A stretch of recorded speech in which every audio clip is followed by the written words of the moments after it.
Mi nombre es Manuel Castro, Manu Castro, soy miembro del Comité Central del Partido Comunista de España y soy militante de la agrupación de Rivas, del núcleo de Rivas del Partido Comunista de España. Y para mí es un placer estar hoy con vosotros y con vosotras para dar una ponencia básica sobre principios fundamentales de organización. Sabéis que la organización es una herramienta o es la herramienta principal que tenemos para llevar a cabo el cumplimiento de nuestros objetivos que marcamos en función del análisis que hacemos de la realidad en la que estamos interviniendo.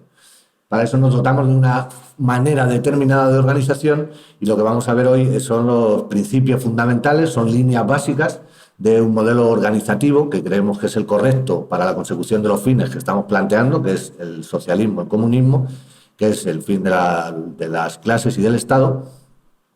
Y como bien vamos a guiarnos por esta presentación que marca estas líneas básicas. Veremos el origen, un partido de la clase obrera, el trabajo colectivo como principio, el colectivo y el individuo, que es la democracia interna, que son los cuadros, que es la crítica y la autocrítica y la unidad de acción, ¿vale? Como principios fundamentales de un modelo organizativo que podríamos definir o llamar como leninista.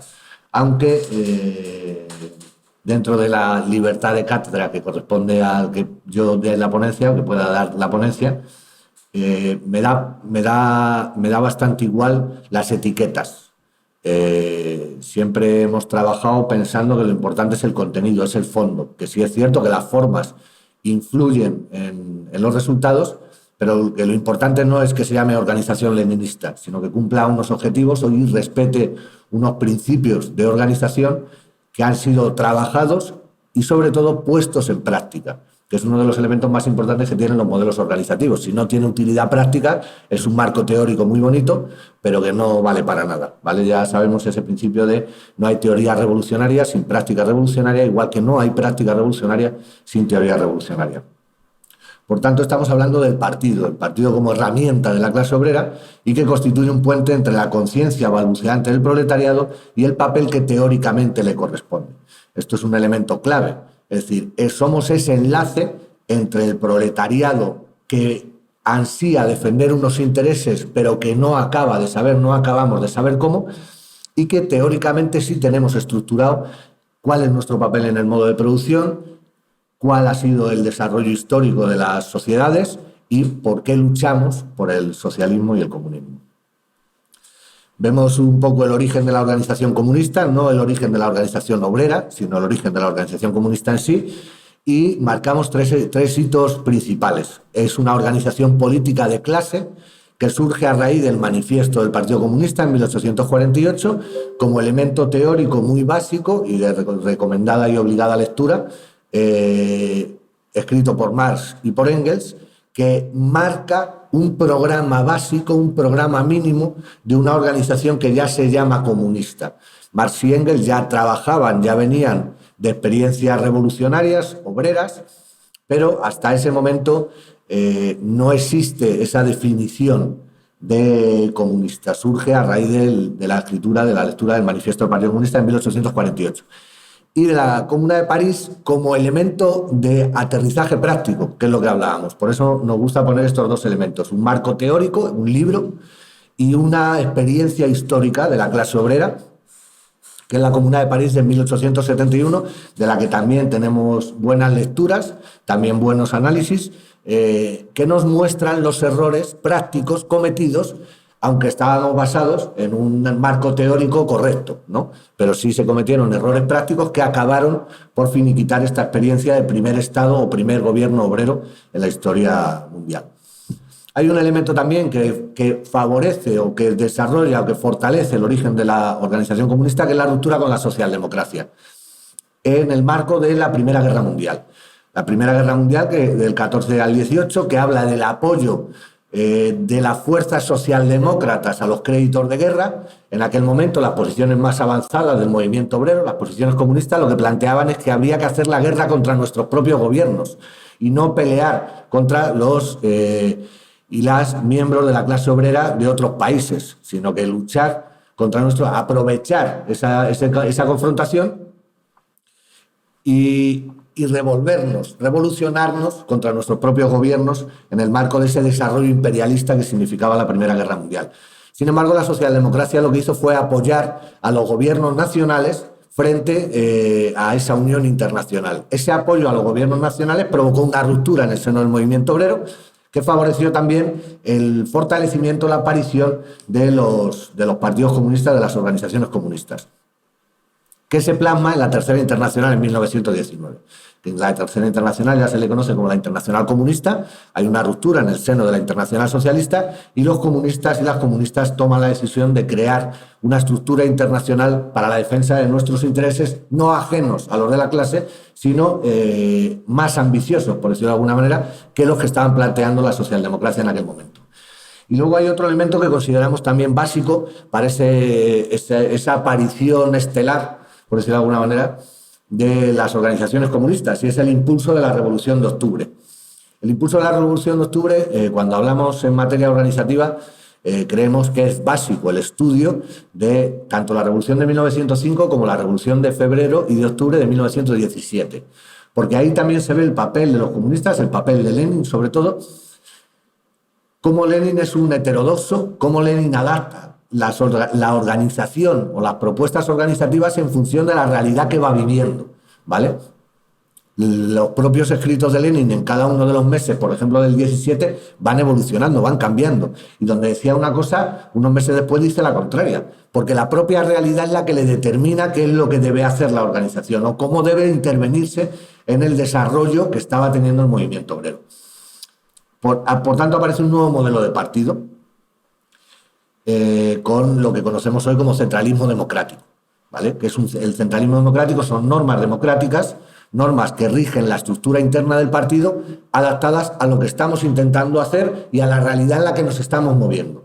No es lo mismo cuando vamos a una piscina en verano, no solemos llevarnos un chándal y un chubasquero y bañarnos con él, sino que nos adaptamos a esa realidad y nos ponemos un bañador. Pues esto es, estamos hablando un poco de lo mismo. Y hay una cosa que sí nos parece importante del impulso de la Revolución de Octubre, y es esto que llamamos visualización de triunfo. Ya nos había pasado en la Comuna de París en 1871, pero también nos habíamos llevado el chasco al perder.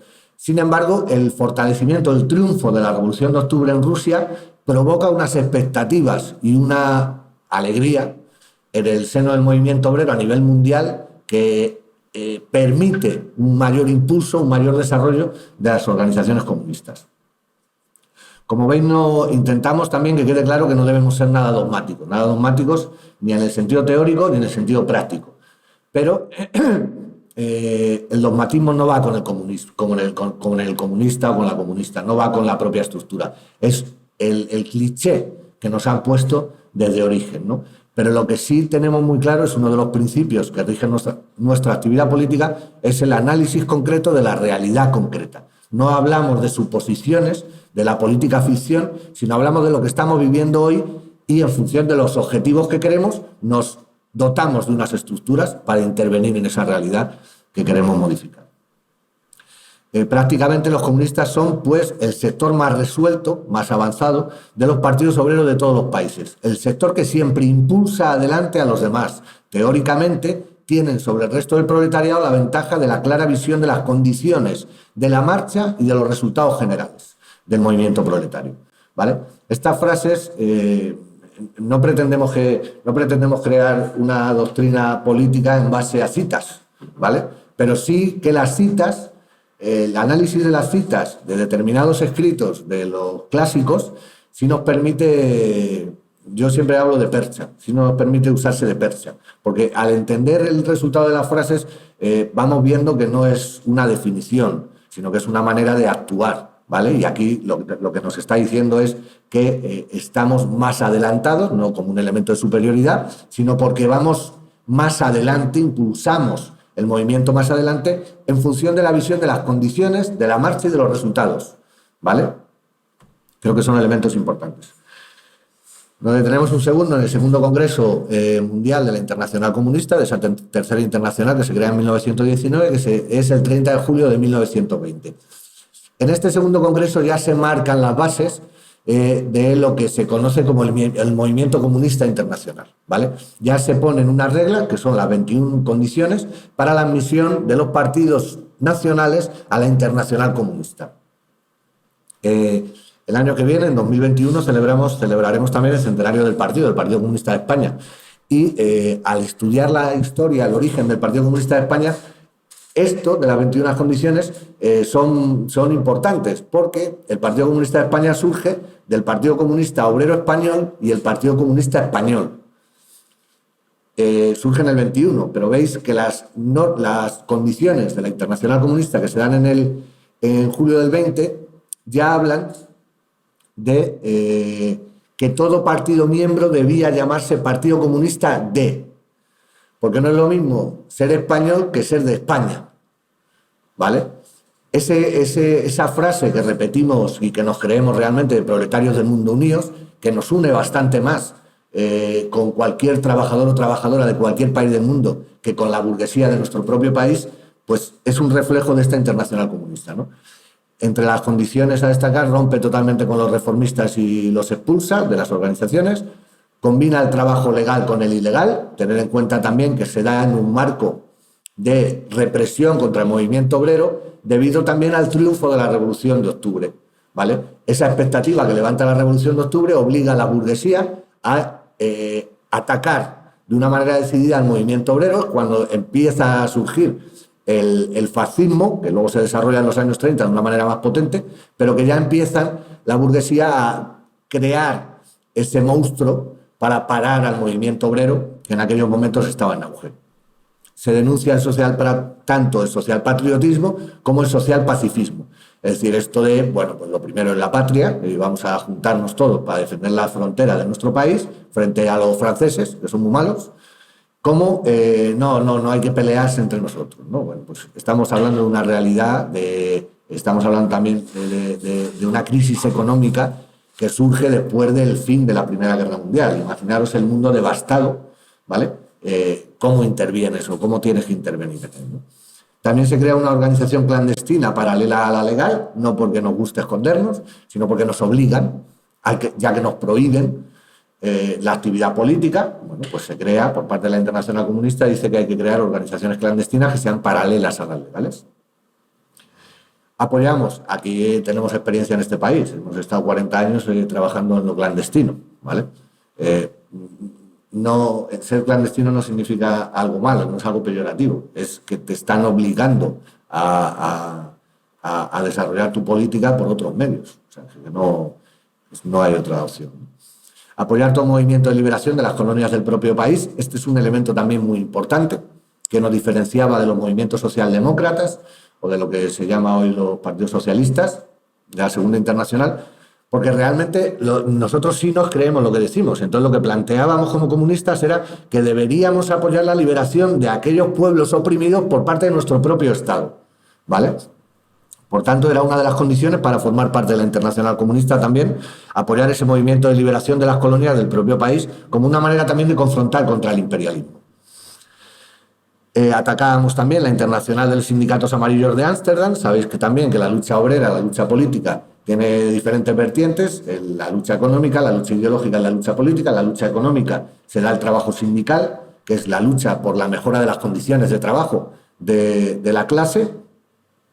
Y también sabemos que desde el origen del movimiento obrero hay sindicatos amarillos, ya se llamaban amarillos en su momento, que la reivindicación práctica o concreta sobre el sueldo, sobre lo económico del trabajador, era incapaz de vincularlo con una aspiración social mayor, ¿vale? Entonces se quedaba en eso. Son los sindicatos que conocemos también como amarillos, ¿vale?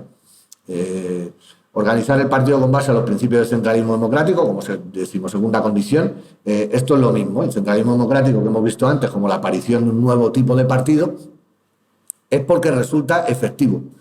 Resulta efectivo y la propia Internacional dice, oiga, este modelo organizativo de esta estructura de democracia interna funciona, vamos a probarla. Entonces, es un modelo que nos va a definir. ¿Por qué? Porque el objetivo que buscamos todos los partidos comunistas de todos los países es el mismo. No estamos buscando la instauración del comunismo en nuestro país. Sabemos que eso va a venir determinado y ayudado por el avance de la lucha por el comunismo en el resto del mundo. También, sobre todo, esta pelea que ha habido históricamente en el siglo XX del socialismo en un solo país o la revolución permanente, ¿no? Apoyar incondicionalmente a todas las repúblicas soviéticas, una condición clave y básica y lógica. Pues estábamos ganando, pues chicos, apoyamos. Y que todo partido debía llamarse Partido Comunista de España, sección de la Internacional Comunista. Durante muchos años el propio partido, en los órganos de prensa, siempre en los sellos, siempre venía reflejado, ¿no? Partido Comunista de España, sección española de la Internacional Comunista. Esto también era uno de los elementos que ponía la Internacional Comunista como búsqueda de unidad. Es decir, se evitaba que en territorios, en zonas geográficas, hubiese 7 partidos comunistas. Lo que nos pasa también hoy, que hay 200 organizaciones que son comunistas, cada cual más pura, más buena, más alta y más rubia. Se intentaba evitar eso al dar el sello solo a uno. Entonces forzabas a una negociación, a una unión de partidos, que eso es lo que le pasó al Partido Comunista de España, con el Partido Comunista Obrero Español, el PCOE, y el Partido Comunista Español. Pues hubo una fusión de esas estructuras comunistas para, entre otras cosas, obtener el sello de reconocimiento de la Internacional Comunista, que era algo básico. Hablamos de un partido de la clase obrera. Un partido comunista no es una asociación, no es una panda de amigos, no es algo transversal, no. Estamos hablando de un partido de trabajadores y trabajadoras, ¿vale? La naturaleza de clase del partido, un partido de la clase obrera, se afirma y se revela en su ideología, en los objetivos que busca, en la composición social del propio partido, en la estructura organizativa, cómo nos organizamos, en el trabajo de masas, el trabajo que llevamos a cabo en lo externo, y de una forma general en todos los aspectos de su actividad. Eso decía Álvaro Cuñal en un libro que se recomienda en la bibliografía, que es importante también que consigamos y leamos, que es Un partido con paredes de vidrio. Álvaro Cuñal fue durante muchos años secretario general del Partido Comunista de Portugal, ¿vale?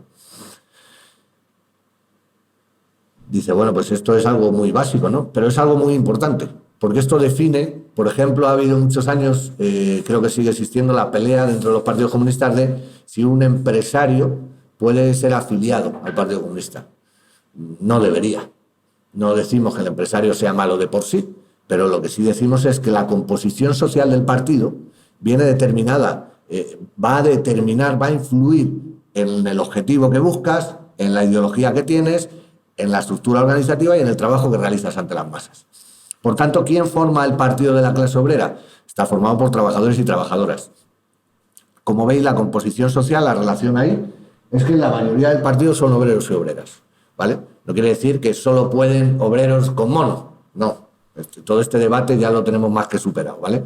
Los trabajadores somos una clase bastante más amplia que el reduccionismo esquemático que nos han metido de el obrero es el tipo sucio, garrulo y con mono.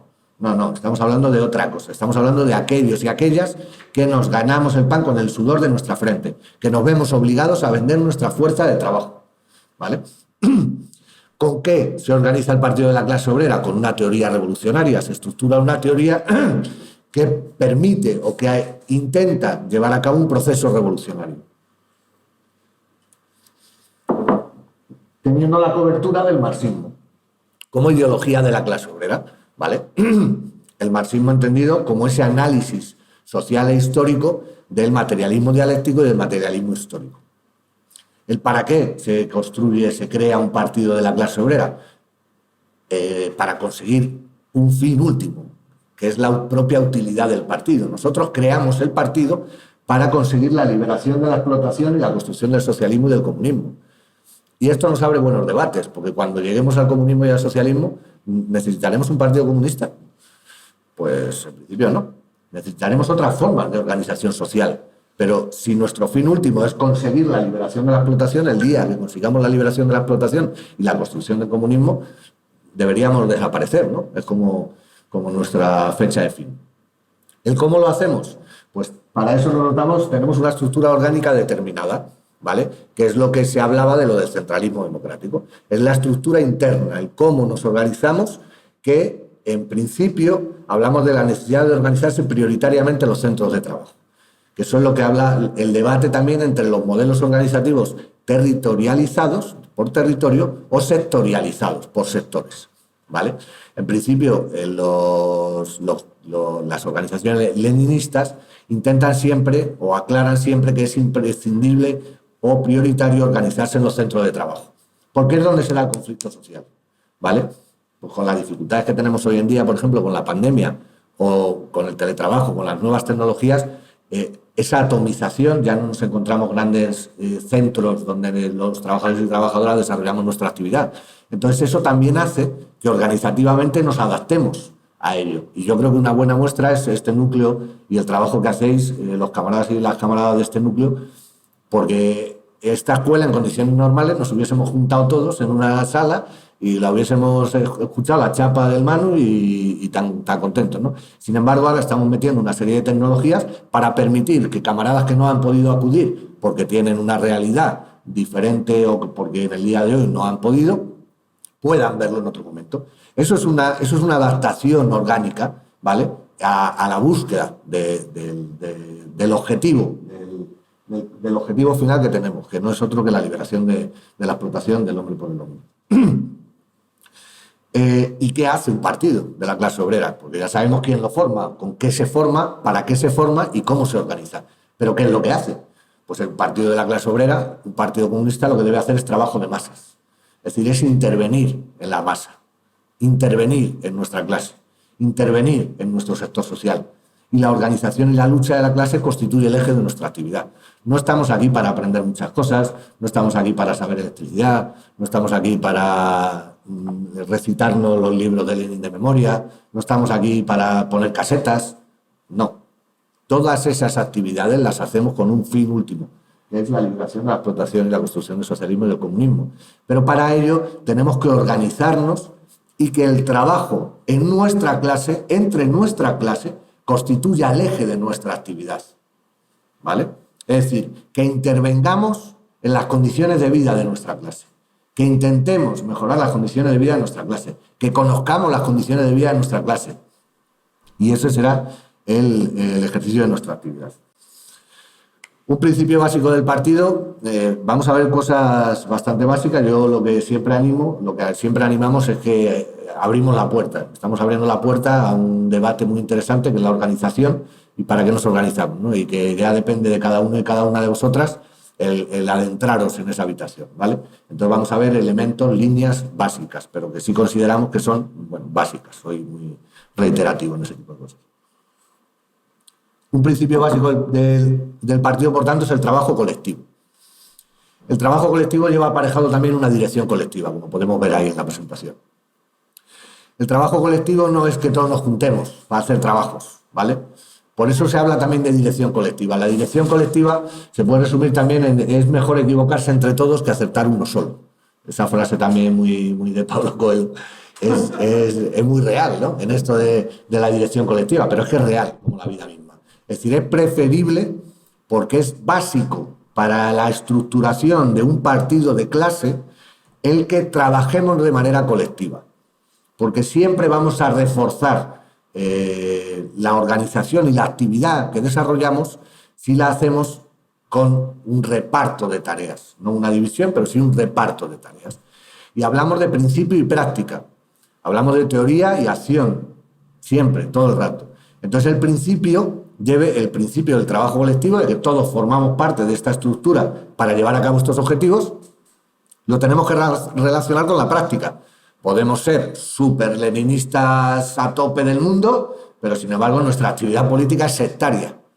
Y evitamos, pues, un poco leninista, chico, ¿vale? Vamos a centrarnos. Por eso decimos que el principio y la práctica del trabajo colectivo y la dirección colectiva es que el órgano es el que decide y no alguno de sus miembros. Esto en lo cotidiano y en lo concreto es muy importante. Por eso elegimos órganos, para que dirijan la actividad del partido. No designamos. Dentro de los partidos comunistas no debe haber adjuntos elegidos por uno mismo. Hay comisiones, hay áreas, hay estructuras, pero que se eligen, no se designan. ¿vale? Por tanto, es el órgano el que decide y no alguno de sus miembros. No es que como es el secretario general, sí, bueno, le ha tocado, pero quien decide es el comité central. El secretario general debe ejecutar lo que dice el comité central, ¿vale? Y así nos pasa en los núcleos y así debe pasar. Cada miembro, además, somete su actividad a la aprobación del órgano. Yo no hago lo que quiero. Yo lo que hago debe venir avalado por el órgano, ¿vale? Eso no quiere decir que yo no me pueda mover sin que el órgano me haya dicho haz esto. No, porque el órgano no te dice tienes que desarrollar la lucha ideológica o no, tienes que vender 25 periódicos. Eso es un reduccionismo. Lo que dice el órgano es, desde este núcleo, por ejemplo, tendremos que fortalecer la lucha ideológica y tenemos que poner los medios en la calle para vender nuestras ideas, para explicar nuestras ideas. Pues los camaradas y las camaradas que forman parte del área ideológica se tendrán que devanar los sesos para ver cómo cuelgan vídeos en YouTube, sacan panfletos, pegan carteles, hacen explicaciones en las puertas de los centros de trabajo. Eso es lo que cada miembro somete su actividad a la aprobación del órgano. Y además de un elemento previo y posterior, que eso en el método de trabajo comunista también es muy importante y algunas veces lo perdemos por la inmediatez, por las prisas y por las pocas fuerzas que tenemos, ¿no? Tenemos que planificar qué es lo que queremos hacer y una vez hecho tenemos que rendir cuentas de lo que hemos hecho. Esos son los procesos de rendición de cuentas. Los procesos de rendición de cuentas no son exámenes, a ver si lo has hecho bien o mal. Son análisis de cómo lo hemos hecho, para ver qué podemos corregir o qué debemos corregir. Esto es muy importante. El principio y la práctica del trabajo colectivo y la dirección colectiva también nos habla de la permanente apertura a la opinión, a las opiniones divergentes y a las contribuciones individuales de cada uno. Que no somos como nos pintan, no somos uniformes, no somos esquemas, no somos cuadriculados en absoluto. Llegamos a los órganos, cada uno con nuestra idea, cada uno con nuestra opinión, cada uno con nuestra propuesta. Estamos abiertos a recibir esas opiniones.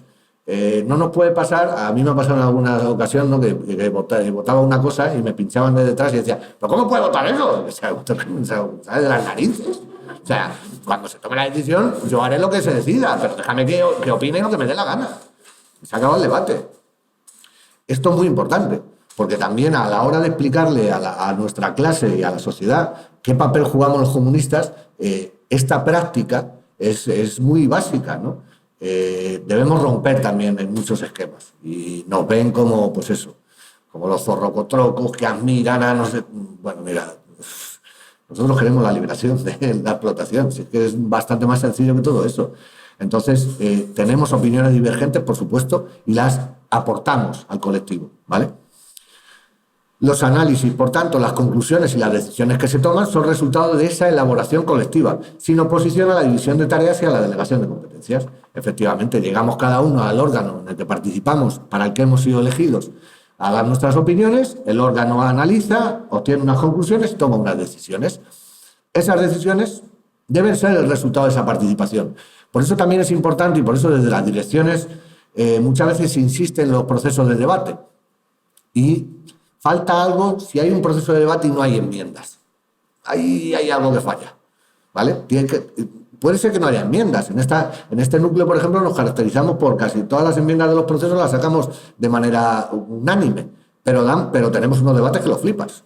Y es verdad que luego las enmiendas a lo mejor son pocas, pero el debate que se ha dado, el proceso que se ha dado para llegar a ese punto, a esa conclusión y a esa decisión que tomamos como núcleo de creemos esto, es bastante importante, ¿no? Y yo creo que eso muestra una vida sana, una actividad sana de la organización. Y luego, cualquiera de los miembros del órgano no hará prevalecer sus opiniones a la del colectivo, pues también, lógicamente. Yo he tomado la decisión de participar de aquí, yo asumo la decisión colectiva y es lo que hay. Es cierto que en unos momentos será más grave que en otros, ¿vale? Ahora, por suerte, bueno, pues está la cosa un poquito relajada, pero debemos ejercitarnos, como lo de los músculos, ¿no? Si no nos ejercitamos, el día que los vayamos a usar, dices, hostia, pues ya pues resulta que no tengo ya aquí nada. Ejercítalo. Entonces es importante que los y las comunistas tengamos esa humildad para con el colectivo y sepamos que las decisiones, nuestra propia decisión no debe prevalecer sobre la del órgano, aunque se equivoque. Y estos son los principios de la democracia, la unidad y la disciplina, ¿vale? La democracia es esto. la democracia interna de una organización comunista. La unidad se consigue a través de estos elementos, entre otros, y la disciplina es algo que debe aportarse para poder conseguir todo esto. Hay que ser disciplinado, no la disciplina militar, lo de siempre. Olvidémonos de la disciplina militar del que obedece. No, en ningún momento yo he hablado de obedecer, ¿vale? Nunca hablamos de la obediencia, es más, hablamos de la desobediencia bastante a menudo. Pero, sin embargo, sí tenemos una disciplina para con nuestra clase. Para con nuestra clase y para con nuestra organización. Porque esa es la organización que va a conseguir esto, la liberación de la explotación. Que es al final para lo que nos metemos aquí, todos y todas. Por eso decía Lenin que un partido revolucionario del proletariado no merecerá su nombre hasta que no aprenda a unir a los jefes con la clase y a las masas en un todo homogéneo e inseparable. No hay los listos y los que obedecemos. No hay los que saben mucho y los que somos muy tonticos. No hay los que sirven en barra y los que yo aplaudo. No. Estamos hablando de que la unión de los jefes, de los responsables, con la clase y con las masas en un todo homogéneo e inseparable. Eso es lo que nos da la fortaleza. Eso es lo que nos permite avanzar. De todo este debate de principio básico de trabajo colectivo y dirección colectiva, pues nos lleva también a la reducción o al nivel básico de entender qué es el colectivo y qué es el individuo, ¿no? Por eso hablamos de que el trabajo individual es parte integrante e insustituible del trabajo colectivo. La aportación que cada uno y cada una hacemos, ese trabajo individual. Pero el trabajo individual no es lo mismo que el individualismo. Esto es muy importante que lo diferenciemos. ¿Qué creemos que es o qué opinamos que es el individualismo? Es la sobreestimación del valor propio. Yo sé. ¿Vale? Yo sí que sé. Es la subestimación del valor de los demás. No tienes ni puta idea. Cállate que no tienes ni idea. Aquí el que sabe soy yo. Porque llevo 30 años aquí. Acabas de llegar. Juan, ¿qué nos estás contando? Y entendemos que es la esclavitud de uno mismo. Es decir, el individualismo nos limita, nos reduce, nos coarta, ¿vale? Por eso creemos que no es una manifestación de libertad, que lo que nos dice la burguesía y el liberalismo es que el individuo por encima de la masa. Mira, yo quiero ser libre y sé, porque vivo en una estructura social determinada que he analizado, que si este de al lado no es libre, yo tampoco. Por eso me junto con este para conseguir mi libertad. Que mi libertad va a venir el día en que no exista la propiedad privada de los medios de producción y que haya un reparto de la riqueza efectivo. ¿Por qué? Porque no es justo que yo aporte y me roben la plusvalía y que ese se lleve la plusvalía de los 1000 que tiene la fábrica. ¿Vale? Por tanto, diferenciemos el trabajo individual, la aportación y la opinión que tenemos cada uno y cada una y que lo hacemos en el marco de la organización, del individualismo. Y combatamos, porque es cierto que el neoliberalismo pues, nos dice tú eres el más listo, el más alto, el más guapo y el más rubio, que no se te olvide nunca y no dejes que te pisoteen y no... Eso es individualismo, ¿vale? Eso es atomizarnos, eso es segmentarnos, eso es ponernos en piececitas separadas y así vamos jodidas. Como es parte integrante e insustituible del trabajo colectivo, el trabajo colectivo implica la contribución individual, lógicamente, pues si queremos hacer algo entre todos tenemos que aportar cada uno algo. No solo admite, sino que exige la división de tareas, es como el chiste de cuánto no sé qué hace falta para enroscar una bombilla. Pues es lo mismo, ¿no? No todos, coge la bombilla y le damos la vuelta. Pues hay que hacer una división de tareas, ¿vale? Debe insertarse la iniciativa individual en el trabajo colectivo. Oye, joder, pues si es que ha llegado Marino, mira, controla un montón de nuevas tecnologías, es operador de vídeo, tal, no sé qué, pues quien va a grabar va a ser Marino, joder, porque si me dan a mí la cámara voy a hacer una peli de miedo. Entonces, hacemos esa división de tareas, ¿no? La responsabilidad y la responsabilización colectiva existe, pero sin apagar las individuales. No me escondo en el órgano, ¿vale? Si yo soy responsable, si yo la he cagado, si yo he hecho algo mal, si yo he incumplido, si yo he faltado, he sido yo, ¿vale? Aunque hay una responsabilidad colectiva y el partido no debe dejar atrás nunca a nadie, ¿vale? Pero un elemento importante es también que nadie sepa que es insustituible, ¿vale? Y que es responsable. No somos como el rey, que es irresponsable en sus actos. No. Nosotros, las y los comunistas, somos responsables. Y el trabajo colectivo, como opinión y actuación, es una expresión de la libertad individual, ¿vale? Es lo que creemos y es lo que llevamos a la práctica. Es importante, ¿vale? No vale la teoría de... como los chistes también que hacen nosotros, ¿no?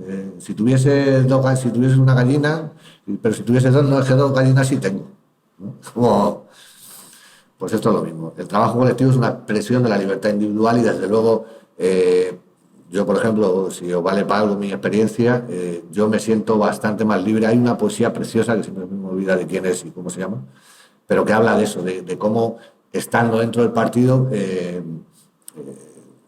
creces, te desarrollas. Yo, desde luego, si no, sería un tirado, vamos, gracias al Partido Comunista. Hacemos una labor social no reconocida. Perdonad los chistes. Fijaros la frase de Marx y Engels, que puede resumir, nos sirve un poco de percha para esto que hablamos del trabajo colectivo, del colectivo y del individuo, ¿vale? En la sociedad burguesa el capital es independiente y tiene personalidad, mientras que el individuo que trabaja carece de independencia y de personalidad.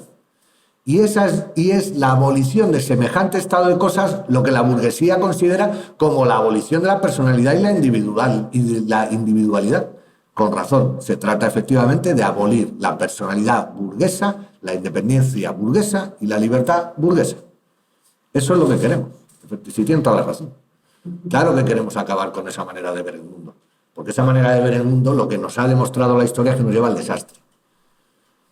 Entonces, no, es que lo que queremos es ser más libres, no ser más esclavos cada día, ¿vale? Por eso se habla de que el capital es independiente y tiene personalidad, y sin embargo los individuos que aportamos para que ese capital se desarrolle carecemos de esa independencia y de personalidad. Claro, eso es lo que, con eso queremos acabar, nos han pillado, espabilados. Democracia interna.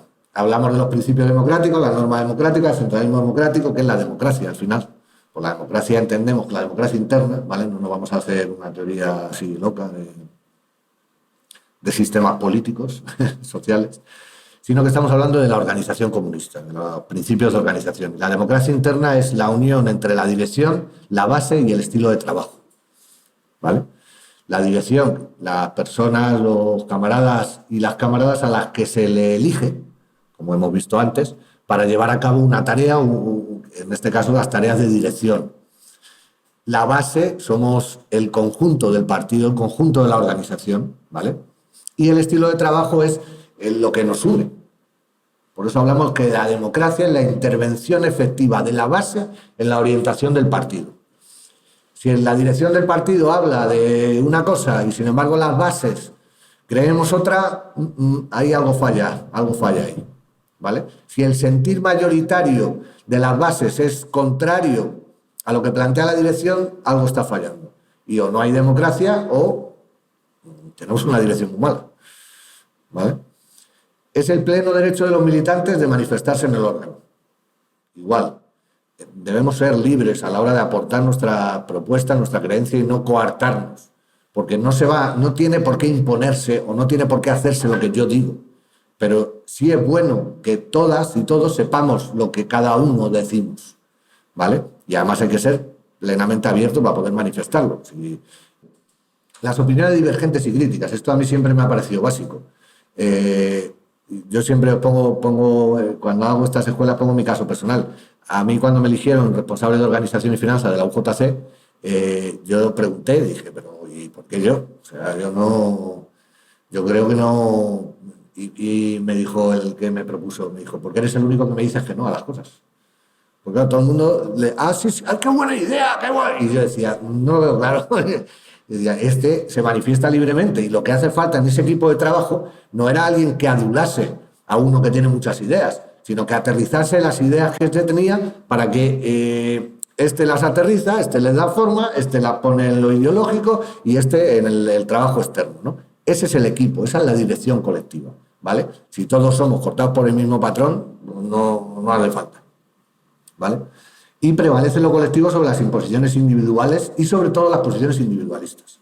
Porque una cosa es que yo de manera individual crea que puedo llevar razón o tal, y otra cosa es que haga bandera del individualismo, que ya empiece a discutir. Ya, pero es que esto, fíjate los que forman el comité, es que todos son menores de 30. Ahí ya estás haciendo algo chungo, ¿vale? Todo esto se asienta en unos principios democráticos, esas normas democráticas que son muy parecidas a lo que se llama centralismo democrático. Otro dato histórico, cuando militábamos en el partido ha pasado también, muchas veces. Lo que pasa es que el partido ha sido una estructura siempre más seria y los experimentos los hacíamos con gaseosa, ¿no? Pero en la juventud sí, en la juventud un congreso a finales de los años 90, cuando el partido no nos dejaba ser centralistas democráticos, porque existía la pelea esa del marxismo-leninismo, marxismo-leninismo. Nosotros en aquel momento dijimos, bueno, pues vale, no ponemos centralismo democrático en los estatutos, ponemos normas democráticas. Y pusimos normas democráticas, pero todo el contenido era centralismo democrático. Es decir, todos los mismos puntos, pero vamos, que los habíamos sacado del documento de Lenin. Y entonces, vale. Bueno, ¿veis? Y es lo que decía al inicio de la charla con el tema de las etiquetas. Olvidémonos, veamos qué hay dentro de las cosas, ¿vale? Este yogur está caducado, míralo a ver si, pruébalo, ¿no? Vamos a ver cómo está el tema. Entonces, los principios democráticos, pues no deja de ser ese estilo de trabajo que une dirección y base con objetivos que queremos cumplir. Y hablamos de la elección de todos los órganos. Todos los órganos deben elegirse. Todos deben elegirse. No vale la designación. Todos los órganos se eligen. Se acata y se respeta las decisiones colectivas. Si lo hemos decidido entre todas y entre todos, esto es lo que hay que hacer. Se acata. No se obedece. Se acata. Se rinde cuenta de la actividad.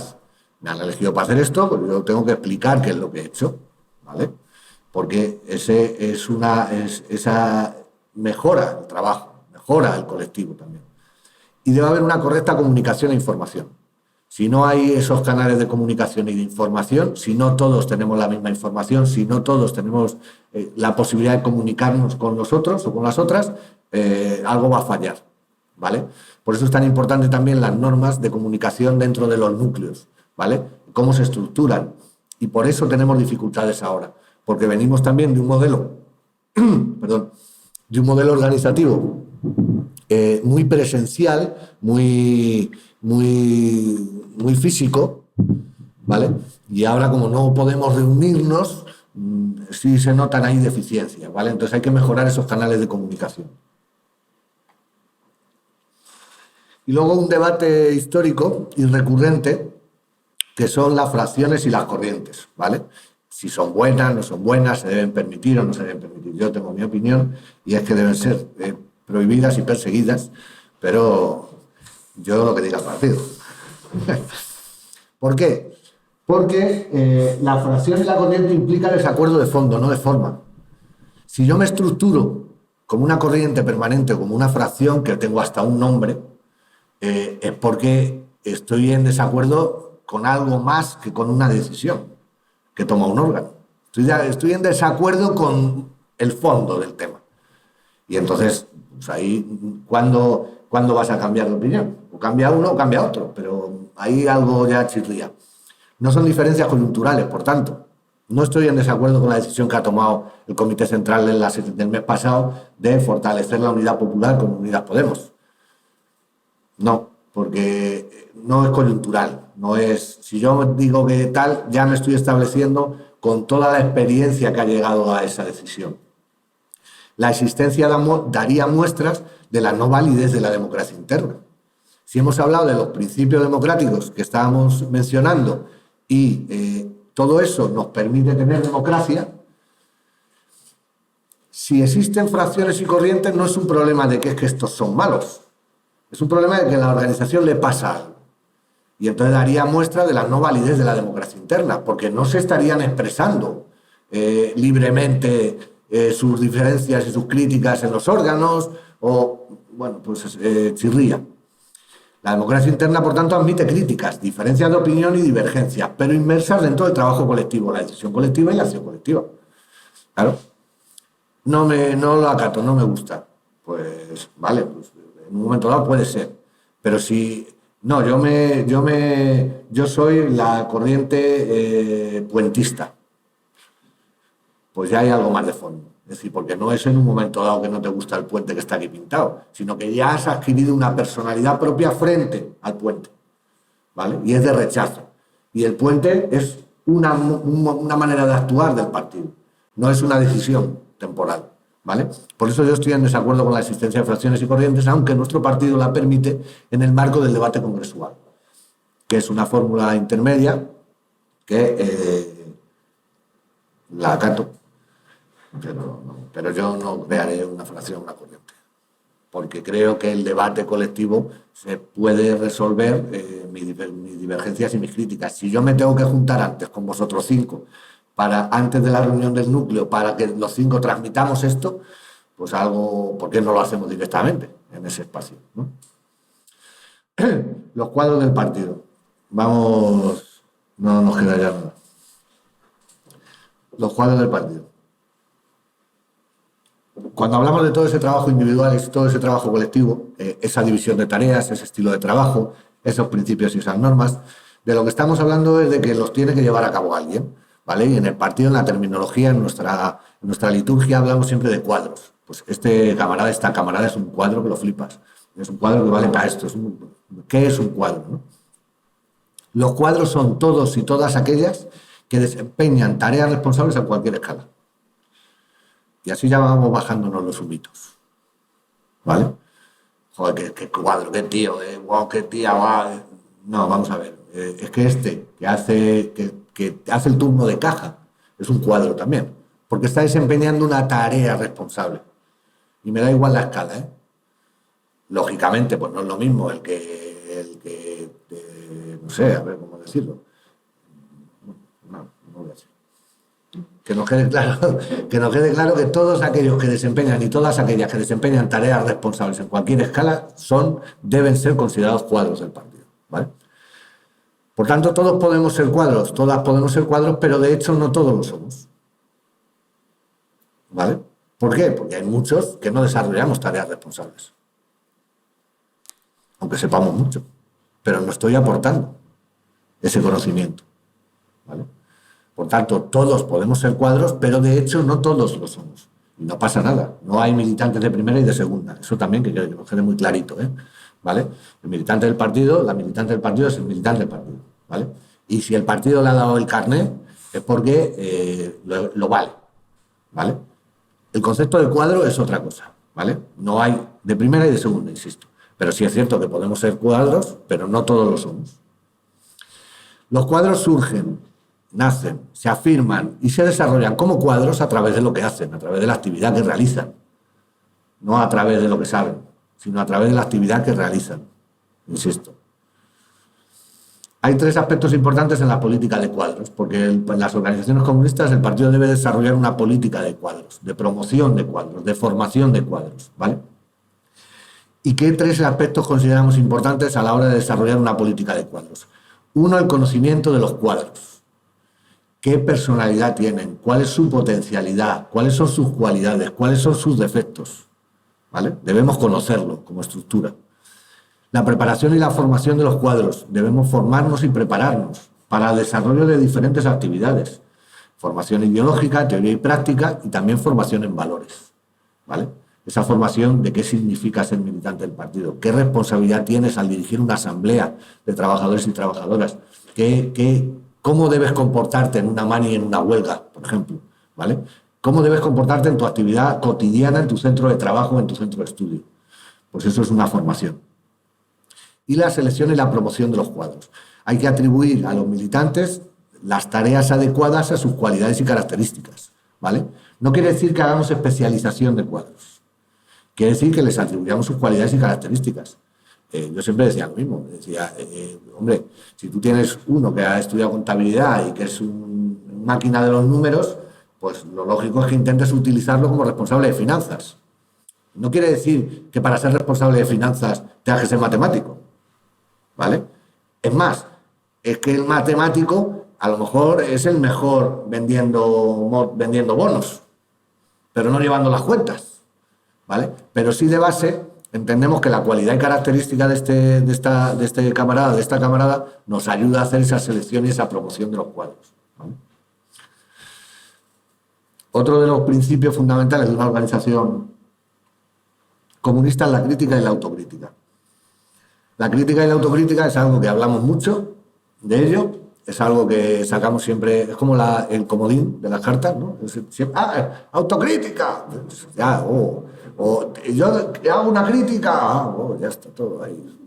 Muchas veces no sabemos lo que es, ¿vale? La crítica es el análisis de los éxitos y de los logros, pero también de los errores y las insuficiencias, ¿vale? La autocrítica es el análisis de los éxitos, de los logros, de los errores y de las insuficiencias bajo mi responsabilidad, ¿vale? Pero la crítica no es algo positivo o negativo en sí, y la autocrítica no es algo positivo o negativo en sí.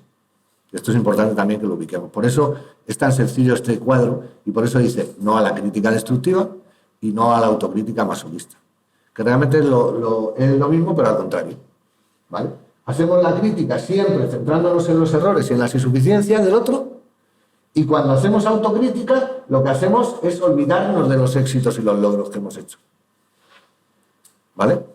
Por tanto, las consecuencias negativas que haya habido, también podemos pensar en las que podía haber habido, ¿vale? Cuando hablamos de las insuficiencias y los errores. Pero la crítica y la autocrítica son elementos, o la crítica en sí, porque la autocrítica, insisto, es la autocrítica es la crítica desde mi propia posición o sobre la actividad que yo he realizado, por tanto podríamos hablar de crítica perfectamente solo. La crítica es una herramienta también, es algo que nos permite mejorar, es algo que reconoce nuestros errores, pero que también nos aplaude por nuestros aciertos. No podemos hacer la crítica siempre diciendo es que llegas tarde, es que llegas tarde. Bueno, también hay que reconocer que es el único que llega, ¿vale? Entonces vamos a poner las cosas en su contexto, como bien dice, ¿vale? Pero sí es un elemento muy importante en la actividad partidaria, en la actividad política, en los elementos de crítica y de la autocrítica. También somos personas, somos humanos, y cuando nos hacen crítica nos molesta.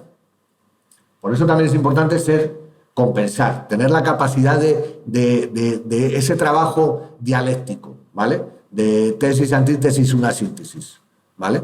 No es la negación de la negación. Esto ya, el materialismo dialéctico ya lo estudiamos y lo hemos estudiado en otros momentos, ¿no? Pero la crítica es una herramienta que tenemos las y los comunistas para poder llevar a cabo nuestra actividad partidaria, nuestra actividad política, ¿vale? Y no es el flagelo, ¿vale? Nosotros no somos cristianos, no somos, lo siento, no somos católicos, no somos de esos que cogen una y se flagelan ahí, se ponen los cilicios, eso no. La crítica la hacemos con un objetivo. Y el objetivo es fortalecer la estructura del partido para conseguir, la liberación de la explotación, ¿vale? Ya estamos acabando. Unidad de acción. ¿Qué es la unidad de acción? Hablamos mucho de la unidad de acción, hablamos mucho de unidad.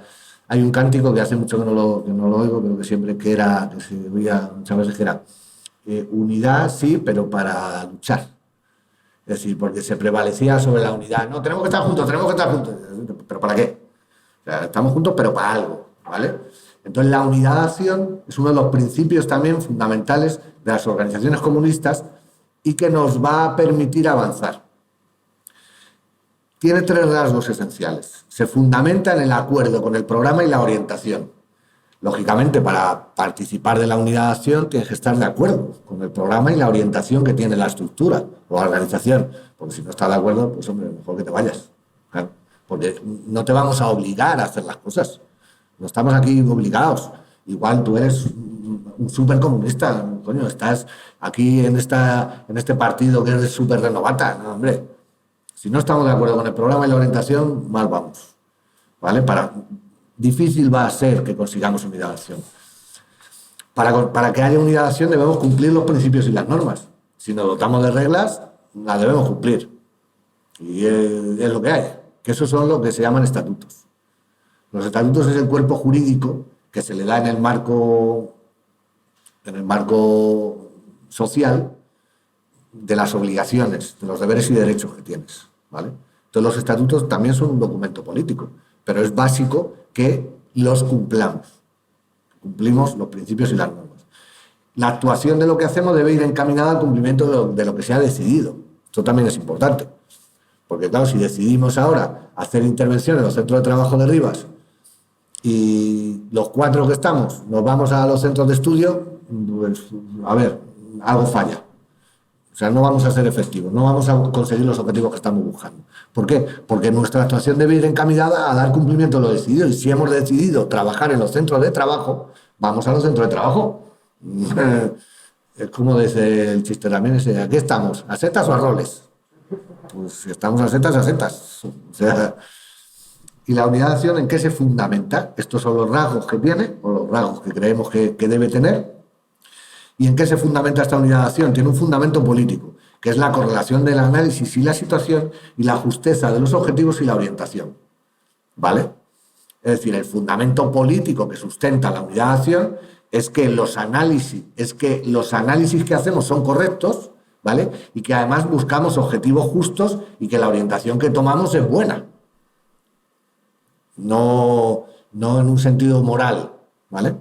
Sino en un sentido real y efectivo. Es decir, ¿estamos consiguiendo avances en la mejora de las condiciones de vida de la clase? Sí, pues vamos bien. Estamos haciendo un análisis correcto y estamos interviniendo en una orientación correcta. El fundamento organizativo de la unidad de acción serían las normas orgánicas, el conocimiento y cumplimiento de estas normas orgánicas y la integración del militante en la política y en la acción del partido. ¿Vale? Cuando diferenciamos entre afiliados y militantes, nos va a costar llegar a la unidad de acción, ¿vale? Si decimos que en nuestro núcleo tenemos 100 afiliados, pero que militar solo militamos 20, pues esos otros 80 va a ser difícil que se enmarquen dentro de la unidad de acción, porque no están integrados en la vida política y en la acción del partido, ¿vale?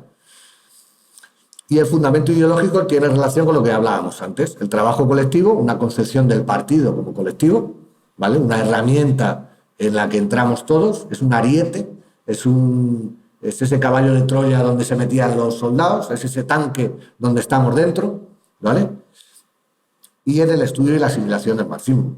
Lógicamente, si lo que estamos haciendo es utilizar un método de análisis, que es el marxismo, y no lo conocemos, los análisis nos saldrán mal. Por tanto, ya empezará todo a enredarse, ¿vale? Por tanto, estos 3 fundamentos hacen que la unidad de acción sea algo útil para la estructura partidaria, ¿vale? Podríamos hablar de muchas más cosas en el marco organizativo, pero sí creemos que estos son principios básicos y fundamentales. Si no cumplimos esto que hemos visto, va a ser difícil que nuestra organización sea fuerte, que nuestra organización sea útil. Hay que entender también, y lo he dejado de una manera intencionada al final, aunque siempre lo digo al principio de la ponencia, que la organización no es algo eterno, ni es algo estático.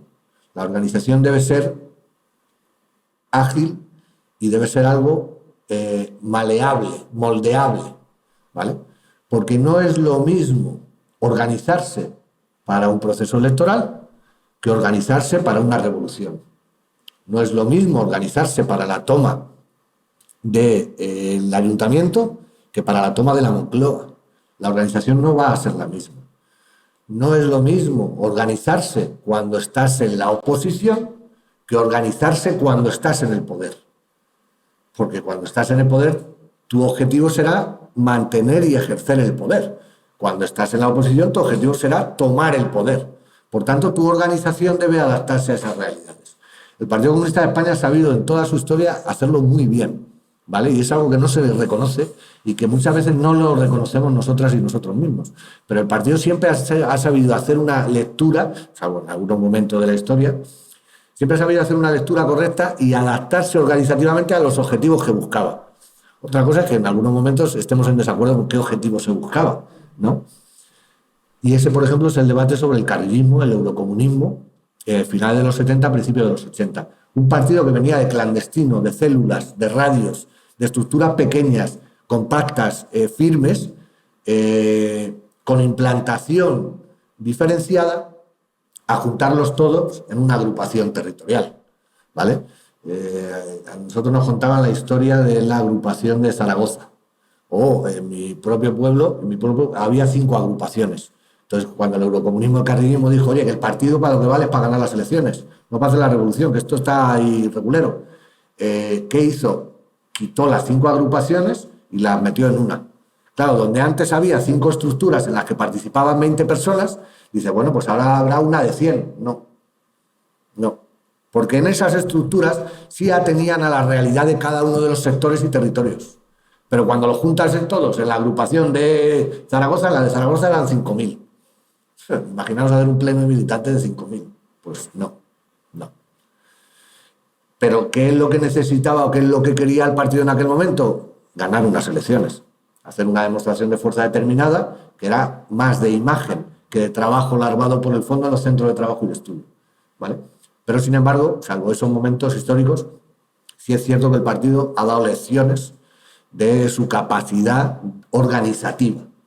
Y lo vemos en nuestro trabajo cotidiano. Cuando alguien quiere que salgan bien las cosas, se lo dice a los comunistas. ¿Por qué? Porque nos fundamentamos en todo esto que hemos hablado antes. Y porque teniendo claro esto, somos un puño. Y un puño que golpea fuerte, ¿vale? Por tanto, estudiemos, practiquemos, conozcamos, fallemos, reconozcamos nuestros errores, aprendamos de esos errores y sigamos trabajando para conseguir la liberación de la explotación y la construcción del socialismo y el comunismo, que para eso nos metimos en el partido.